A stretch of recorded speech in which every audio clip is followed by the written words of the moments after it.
बाई बाई एक 3 पिढ्या आपण बघायला गेलो तर आशाताईंचे चाहते या ठिकाणी होते. तुमची एखादी आठवण आशाताईंची कोणती होती की आज इतकी मोठी बातमी कळल्याच्या नंतर तुम्हाला पहिलं कळल्यावरती तुमच्या काय रिॲक्शन्स होत्या? नाही, प्रचंड धक्का.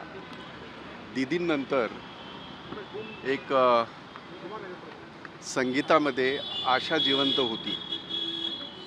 हृदयाला स्पर्श करणारं संगीत, तरुणाईला थिरकवणारं संगीत, याची एक आशा दीदींच्या निधनानंतर सुद्धा होती.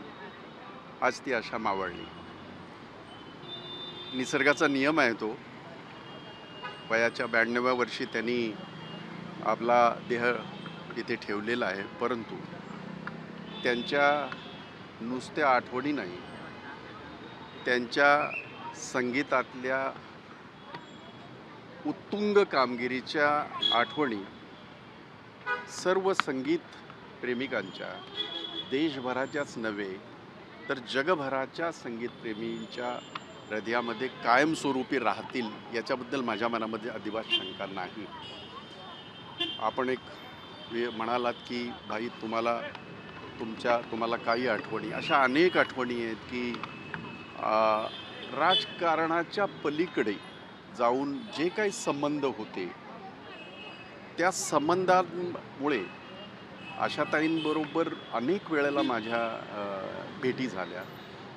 संगीतांच्या मैफिलीमध्ये सुद्धा भेटी झाल्या आणि एक दिलखुलास आणि स्पष्टोक्ती, कसल्याही प्रकारचं आडेवेडे न घेता जे मनाला पटतंय ते बोलणारे व्यक्ती म्हणजे आशाताई. असं कोणतं गाणं जे तुम्हाला आशाताईंची सातत्याने आठवण करून देत राहील? अशा अनेक गाणी आहेत. आता आजचा तो दिवस नव्हे की आपण गाण्याच्या बाबतीमध्ये बोलू. आशाताईंनी सकाळी उठल्यापासून अगदी भोपाळी जी सुरू होते ती त्यांच्या आवाजातली, दुपारी आपण जर आलो तर त्यांच्या आवाजातला एखादं गाणं असेल, संध्याकाळ असेल आणि धुंद रात्र असेल, हा सगळा जो हे आहे दिवस हा व्यापून टाकणारी एक मोठी संगीतातली मोठी आशा ही आज आपण सगळे हरपून बसलेलो आहे. माझ्या भारतीय कामगार कर्मचारी महासंघ, माझ्या काँग्रेस पक्षातर्फे आणि माझ्या जगताप कुटुंबियांतर्फे मी आशाताईंना आदरांजली या ठिकाणी वाहतो.